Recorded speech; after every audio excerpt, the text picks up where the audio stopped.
As usual, Harvey sat in his big comfy chair with a beer, watching a baseball game on the TV. Betsy had gone upstairs after dinner. He didn't know or care what she was doing. To him, it seemed like just another night at home. But just before 7 p.m., the doorbell rang. Before Harvey could get up, Betsy shouted from upstairs, "Harvey, could you please get the door?" "Sure, I was going to do it anyway," he grumbled. He walked to the door and opened it to find a well-dressed man he didn't recognize. "Can I help you? I hope you're not selling anything." "No, I'm here to pick up Betsy." "Why?" "We have a date." Harvey's eyes bulged out of their sockets. "You have a date with my wife, Betsy?" "Yes." Harvey stood there for a moment, trying to figure out what to do. "I'll call her," he said, walking to the foot of the stairs and shouting upstairs, "Betsy, your fiancé is here." He expected her to ask, "What date?" or "It's not really a date." Instead, she said, "Tell him I'll be right down." Harvey just stood there, wondering what was happening. When she came into the living room, she was wearing a short evening dress with a deep neckline and a lot of makeup on her face. Harvey asked, "Betsy, tell me what the hell is going on." "I'm going on a date." "Married women don't go on dates with anyone other than their husbands." "I'm leaving. I'm tired of spending evenings watching you drink beer and stare at boring sports like curling. All I get from you is a burp or a fart, and you don't even say sorry anymore. When was the last time we did something fun together? If you can't pay attention to me or suggest something fun once in a while, I'll find someone who will." She poked her finger into his chest to make her point. "And don't expect me back tonight.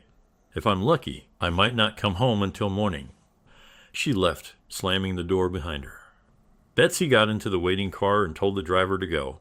Once they were away from the house, he stopped, and they both started laughing. Betsy said, "I wish I had a picture of the look on his face. It was priceless. If that doesn't make him change from a sloth into a normal person, I don't know what will." "Don't you think this might make him angry and worsen the situation?" "I doubt it. He'll probably just sit there wondering what happened. I'll be back before he gets too upset. I don't think he would consider divorce so quickly, but I'm willing to take the risk. Maybe I shouldn't have added that part about not being home until tomorrow. Oh well, too late now. Given how our marriage is going, I'd rather divorce than continue like this. Damn it, I love that fool to death, but I just wish he cared more about me and us. Oh well, drive around the block. We'll go back and I'll see how he's doing." After driving around the neighborhood, Betsy and her date pulled into the driveway and parked. Harvey didn't rush outside as Betsy had hoped. She went inside and didn't see him in the living room, though the TV was on. She quickly checked the downstairs and then went upstairs. He wasn't there. Then she called his mobile phone. She heard it ring. Betsy ran to find his cell phone on the nightstand. Next to it was his wedding ring. She quickly looked around the room. Several of his personal items were missing. Oh, damn. Betsy ran downstairs to tell her friend what had happened and to check if Harvey's car was in the garage. It was gone. The man asked, "Where do you think he is?" "He probably went to a bar to get drunk. At worst, he might even spend the night in a motel. I can imagine him sulking like a little kid. He'll pay for this when he comes back and forgets my joke. On the other hand, his leaving might actually be for the best. If he feels bad because I had to go to such lengths to motivate him, I don't mind letting him continue to feel bad for a little while longer." Harvey didn't return or call that night or the next morning. Later the next day, when Betsy couldn't take it anymore, she called Harvey's personal secretary. Well before he was supposed to return from lunch, "Barbara, please connect me with my husband." "That won't work, Betsy." "What the hell is going on?" "Harvey stumbled in this morning and told me to shut up and listen. He said he's taking the day off because he has a lot of personal matters to deal with. Then he asked me who manages the company's health insurance. I told him the name of the HR person who handles it. That seemed to satisfy him, and he didn't want to talk to me anymore. He left without saying thank you or anything else. That's not typical behavior for Harvey. Do you know if something happened to him? Did a family member pass away or something?" What happened to him?" "Him? I pulled a stunt that had some unpleasant consequences. As soon as I talk to him and kiss his ass. I hope he'll get back to normal. Now could you transfer me to that girl in HR?" "Sure." "HR, Rhonda speaking." "I'd like to talk to Sylvia, please." "She's currently training a new employee. Can someone else help you?" "Can someone tell me what Harvey Strickland did in HR today?" "I can look into his file. but I need his permission to provide you with any information. I am his wife. Can you tell me anything? I can check your coverage under his policy. Hold on, let me see. What a coincidence. We were going to contact you today anyway. You should receive an official notice by mail that you are no longer covered by your husband's medical insurance. You can retain coverage for 180 days past its termination if you pay the outstanding balance. That's the only thing he changed. A stunned Betsy just sniffled. Thank you, and hung up. Why did Harvey remove me from his medical insurance? Then it hit her. She immediately went to her computer to check their online bank accounts. Half the money from both the checking and savings accounts was gone. Oh damn, he's divorcing me. Betsy couldn't decide what to do next. She was lost in thought when her phone rang. It was their life insurance agent and family friend, Larry. This is Betsy. Hi, Betsy. Can you tell me what's happening? Harvey came by and canceled the automatic payments for your life insurance. He also changed the beneficiary to the girls, so you won't receive any money. The payments for the insurance were redirected to a new account. He's certain this is what he wants. I'll need to send you an official notice about these changes. I'm sorry to hear this. It sounds like you might be splitting up. Betsy, I'm really sorry about this situation. Please come see me soon so we can make sure your life insurance stays active. Are you two getting divorced? Yes, thank you. I can't say anything more right now, but you haven't really told me anything. Yes. She hung up. 2 minutes later, their lawyer neighbor and friend, Doug, called. Betsy answered dully. Hello, Betsy? It's Doug. Can you tell me what the hell is going on? Harvey came here and changed his will so that the kids get everything and you get nothing. He also removed you from the list of people who could be his medical proxy. He refused to tell me why and said he didn't care if I told you or not. Then he asked me for a referral to a family lawyer. I assume you two are having serious problems and are considering divorce. Listen, I can always change everything back if you two reconcile. I'm very sorry this is happening. Marilyn and I think very highly of both of you. I have to run now, but I wish you both the best. Betsy weakly replied, Okay. The next call was from their twin daughters who were away at college. Mom, what the hell is going on? Dad called us all traitors to you. He said you're dating and sleeping with other men. Then he told us that he wouldn't be in touch for a while, so you could have the freedom to date others until the divorce, he said. He took care of our future college expenses. We tried to ask questions, but he ignored us. He told us to remember that he loves us and hung up. Mom, we're scared that Dad might harm himself. Can you tell us what happened that made him so depressed? I'm the fool who made him depressed, and I'm trying to find him to apologize. The problem is I can't seem to find him. Maybe I can try, hey, I'm getting another call. Maybe it's him. Call us back. Hello? Harvey? No, it's your mother-in-law. Doris? What the hell is going on? My son called me crying like a baby. He said something about you sleeping with a group of men in some nightclub. He seemed drunk, so I wasn't sure how true his story was. All I know is that he was very upset. Anyway, he said he's going to solve the problem by giving you your freedom. The worst part is he thanked me and his father for raising him right. Then he apologized for betraying his upbringing and letting us down. He said goodbye. I didn't like his tone. He hung up before we could ask any more questions. He hasn't answered our call since. Betsy, I'm afraid he might do something stupid. What happened between you two? I tried to get Harvey out of his empty nest rut and enjoy life with his wife. I decided to do something crazy to snap him out of his depression. I pretended to go on a date with another man. I was gone for 10 minutes. 10 lousy minutes. When I came back, he was already gone. Today, I found out he did some things that look like he's planning to divorce me. I'm trying to find him to stop this madness, but I can't reach him to talk to him. So it's your fault that my son is planning to kill himself. Let me tell you something. If he dies, I will hold you personally responsible. Asterisk click. Asterisk. Betsy was very worried. She called all the nearby hotels and motels, but Harvey wasn't staying at any of them. She called the police and tried to report him missing, saying she was afraid he might be thinking about suicide. The police told her she had to wait another day before making the report. Betsy took a sleeping pill to help her sleep, but she couldn't stop thinking about Harvey possibly harming himself. Luckily, she knew the code to the safe where Harvey kept his gun and bullets. She woke up groggy and turned on the TV news. The local channel was broadcasting a live interview from the scene of an accident. This is Lamar Jackson from TV3 News. It seems that last night Bender Curve claimed yet another victim or victims. We are here with Sergeant Kaner from the State Police. Sergeant Kaner, can you tell us exactly what happened? It appears that a vehicle went off the cliff. You can see it bypass the strongest part of the reinforced guardrails. The driver was either very unlucky or knew what they were doing. What is known at this point, given the lack of skid marks, it looks like the driver might have lost consciousness, been under the influence of alcohol or drugs, or possibly committed suicide. How did you even know an accident had occurred? A driver traveling in the opposite direction called the police. He's here now. The camera switched to a young man. The reporter approached him. Young man, what's your name? I'm Sean Carpenter.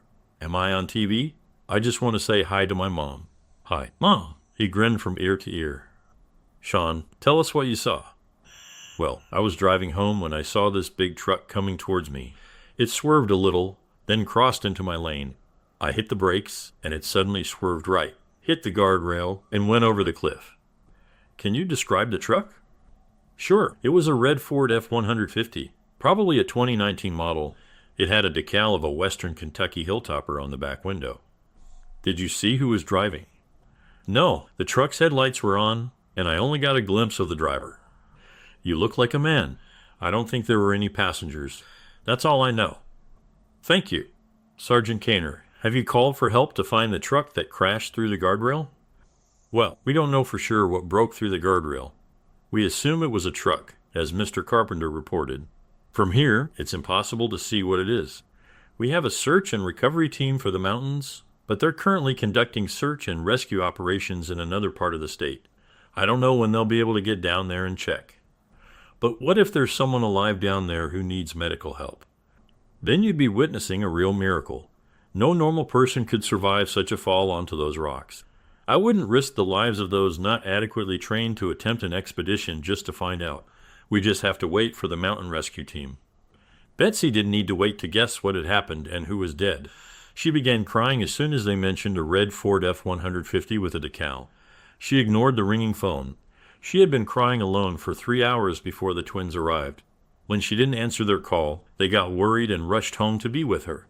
Their grandmother had called and told them about the news on TV about the red F-150. Despite the absence of a body, they were almost certain that it was their father who had crashed.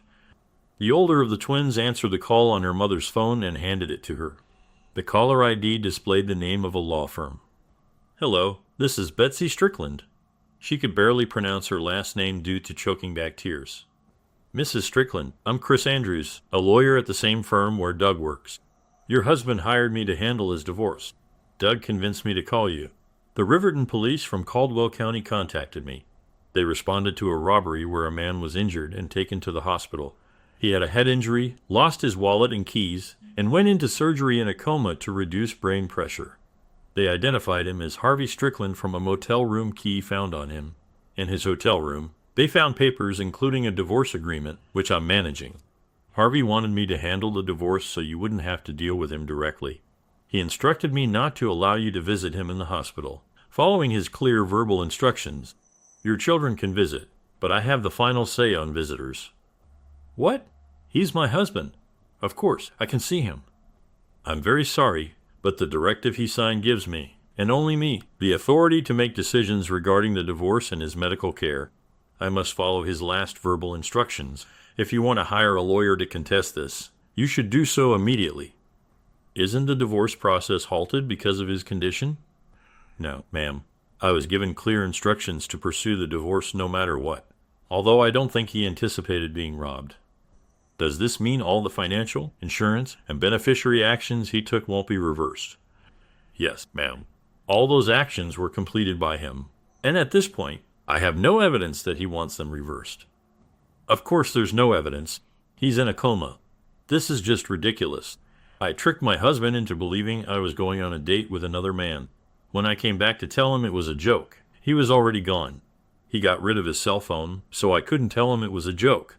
There are no grounds for divorce and no reason for the action he took in response to the joke. I don't mean to be disrespectful, but that's what you're saying now. I have to follow what Mr. Strickland instructed me to do and confirmed in writing. I have no other choice. I hate to tell you this, but tomorrow you will be served at work per Mr. Strickland's request. Once you get a lawyer, have them contact me to discuss the next steps. I don't care. He's my husband, and I'm going to see him if I want. I forgot to mention, the envelope you'll receive contains a restraining order requiring you to stay at least 300 meters away from him. The petition he proposed is very generous. He stated that he wants you to have a chance with the man you truly want. Now, Betsy told the children what the lawyer said. It was impossible to believe what had happened. Betsy said she would go to the hospital no matter what they said. The girls agreed to accompany her. It didn't take long. The hospital didn't have a copy of the restraining order, but no visitors were allowed due to COVID restrictions for all patients. They said that once he was moved to the ICU, he could have visitors, but only one person for 10 minutes every 2 hours. Betsy and the daughters came back home feeling disappointed. By the time Harvey was transferred to the ICU, the restraining order had already been issued. One daughter could visit him, but it didn't make much difference. He was unconscious, and if he heard anything they said, they couldn't tell. A few days later, the mountain search and rescue team discovered the truck. It was believed that the person who died in the crash was the robber. Harvey's wallet was found there, but several $100s of the $6,000 were missing. This was likely because they found a few bottles of rare Kentucky bourbon, one of which was more than half empty. As time passed, Betsy found herself in a difficult financial situation. Harvey had forgotten to transfer his paycheck deposit into the couple's joint account, which was used to pay the mortgage and other bills. Betsy did hire a lawyer who followed the court request to grant her access to half of the money remaining in the account. Finally, the time came to bring Harvey out of the drug-induced coma and wake him up. When he awoke, he said he didn't know who he was. The diagnosis was temporary amnesia. Linda, one of the twins, brought photos and shared memories to refresh his memory. All efforts were in vain. He didn't even remember the lawyer who held his power of attorney. In his condition, he was deemed insufficiently informed to have the restraining order lifted. When Harvey came out of the coma, he was given a memory test to determine if he had amnesia. Harvey quickly realized what they were doing and decided to pretend. He was told that his daughters wanted to see him. Carol, the other twin, was the first to see him. He asked her, "Who are you?" "Dad, I'm one of your daughters, Carol. You were attacked and went into a coma. We've been waiting for you to wake up." "We?" "Yes, Linda, Mom, your wife, and I." "I have a wife? Why isn't she here?" "She's not allowed to come. You two had a misunderstanding, and there's a restraining order against her visiting." "My God, does she want to harm me?" "No, Dad. She poses no threat to you. You were really angry with her." "Why?" "She pretended to go on a date with another man. Before she could come back to tell you it was a joke, you left and started the divorce process.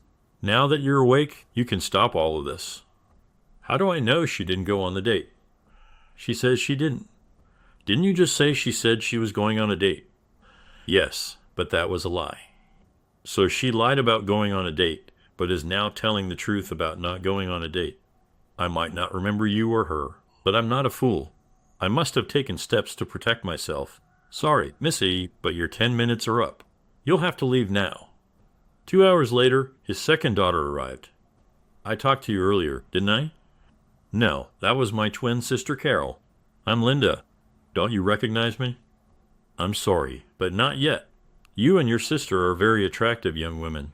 Were we on good terms? I understand your mother and I were separated." "We were on good terms. Mom played a prank on you, and you were attacked and got a head injury before she could tell you it was a joke. You started the divorce process before you found out. You need to stop this, Dad." "I don't know what to do. I don't know if you're my daughter or not. I don't know who my wife is, if I even have a wife. I don't think I should do anything until my memory returns, if it ever does. Do I have a lawyer?" "You have two, one for regular matters and a divorce lawyer. You gave him permission to proceed with the divorce." "Maybe if I talk to him, it will help refresh my memory. Can you contact him or her and ask them to come visit me?" "Of course, anything to help you regain your memory. Dad, can you let Mom visit you? It's killing her that she can't see you and apologize." "I don't think I would feel safe around her. Maybe later." "Mr. Strickland, I'm Chris Andrews, your family law attorney. Do you remember me? Is everything we discussed confidential?" "Absolutely." "Good. I don't have any amnesia. I'm trying to figure out what to do about the divorce. What I remember is that I told you to give her enough so she could move on without me." "That's correct. She was served and got a lawyer. Do you want to rescind the agreement and stop the divorce? No and no. Can you investigate her supposed date and report back to me what you find? I can hire someone on your behalf if you authorize me to do so. Harvey kept pretending he had amnesia and talked with his daughters, ignoring their request to let them see their mother and stop the divorce. He waited for his lawyer's report, which came a few days later. The private investigators think there isn't enough proof to say if she went on the date or not. The man she was with says nothing happened, but he's married and might be scared to tell the truth. You can decide if you believe her or not. I was afraid of that. Thanks for the information. I think it's time for me to regain my memory. I want you to proceed with the divorce. Carol was the only one who heard him say her name from memory. Shortly after that, he told her that memories were flooding back, including the night of Betsy's betrayal or trick, depending on what to believe. He agreed to meet with Betsy. After hugs and tears, Betsy began, "Harvey, it was a trick, a cruel trick on you to make you change. Doug and I just drove around the block, but by the time we got back, you were already gone." "How do I know that's true? I can ask Doug to come and tell you. He was the one who helped me pull off the trick." "So I have to take the word of the man you supposedly cheated on me with to convince me you didn't cheat on me? Sorry, but that dog won't hunt. I tried to call you, but you left your phone at home. I waited for you all night, but you never came back. Was anyone there while you were waiting?" "Hugh stayed for a couple of hours and then went home. I'm sure he'll vouch for you. I waited for your call until the next day when I called your office. That's when I found out you took a scorched earth approach to my fake affair. You seemed like you couldn't wait to get rid of me." "Why wouldn't I? You told me to my face that you were going to cheat on me. You said you wanted another man who was standing right in front of me in my own house. I was devastated. But because I loved you, I wanted to give you what you wanted as soon as possible. Besides, I no longer wanted to be married to you because you broke our marital vows. Why prolong the agony? Let's go ahead and get divorced." "I don't want a divorce. I never planned to actually cheat on you, and I never did. I wanted to motivate you to fight for me and bring some life back into our marriage. Obviously, I chose the wrong way to do it. Forgive me, please." "Harvey, stop the divorce and let's get back to our life. I love you, even if what you said is true and I still don't believe it. You played a cruel, nasty joke on me. I don't know if I want to stay married to a woman who does such things. For now, I'm continuing with the divorce process and will move into my own apartment when I get out of the hospital." "Harvey, that's such a waste of money. You have a home and a bed. I'll move into a different room in the house for a while, if that's what it takes to win you back. Visiting hours are over, and I want to see my daughters." Betsy was escorted out of the room. The twins tried to support their mother's case. Neither of them could explain how long their mother spent with Doug that night, so it didn't matter to Harvey. When it was time for his discharge, he indeed moved into an apartment near his work. The divorce proceeded until Betsy's lawyer demanded mandatory counseling for them. 12 sessions. Harvey offered no resistance to counseling. Betsy went first. "I love my husband very much. We had a wonderful marriage and raised 2 amazing girls together. I think the empty nest syndrome hit him harder than it did me. I wanted to fill that gap by spending more time with him, doing various activities, not just physically being in the same house. Harvey seemed to have lost interest in our marriage. Our sex life stayed the same, planned for times when our daughters wouldn't hear us. Harvey wasn't affected by their absence. I decided to change things to get his attention. I convinced a male friend from work to help me with what I called shock therapy. One night, I pretended to go on a date with him. We drove around briefly and returned to tell Harvey it was a joke to make him care about our marriage again. When we got back 10 minutes later, he had already left, so I couldn't explain. The next day, I called his office and found out he was filing for divorce. A few days later, I found out Harvey had been robbed and was in a coma. When he came out of the coma, he didn't believe that my supposed date was a trick and thought I was actually planning to see other men. Since then, he has been pursuing a divorce. I apologize for my misguided action and beg him to give me a second chance. Harvey, what is your brief summary of what happened? She is accurate about what she said, but she left out a few details. When her date showed up, she not only told me she was going out with him despite my objections, but she also said she hoped to spend the night having sex with him. At that moment, I realized my marriage was dead. I assumed it was my fault that our marriage fell apart, so I wanted to leave as quickly as possible. I left my home and her so she could have the man she wanted, and I could start anew. I took steps to separate us quickly. I gave power of attorney to a lawyer because I didn't want to think about Betsy anymore, let alone talk to her. I would have given her a generous divorce and continued living my life. I didn't know I was going to be robbed, and I certainly didn't expect to end up in a coma. When I came out of the coma, I didn't remember who I was. Sometimes I wish I had stayed in the coma and hadn't remembered that night. Betsy says she didn't actually go on the date, but she provides no proof. In my view, it's just as likely that she did go on the date and slept with that guy, Doug. I think she only changed her mind when she realized what it would mean for her socially and financially. Now, I'm being asked to believe it was just a joke and to return to live with a woman who is willing to break my heart whenever she sees fit. How can I live with that? Every evening when I come home, do I have to worry about what awaits me, a loving wife or an unfaithful one going on a date? It would be cleaner if we got divorced. She and Doug can have a life together, and I can try to move on. It seems we have a lot to discuss. Everything reached a deadlock until Betsy brought Doug to the session. Harvey, I want to apologize for my part in the prank, Doug said. Betsy told me everything would be okay, but I wasn't sure when she got in my car. We only drove around briefly before coming back home. She was surprised to find out you had already left. We found your phone in your room and waited for you to come back.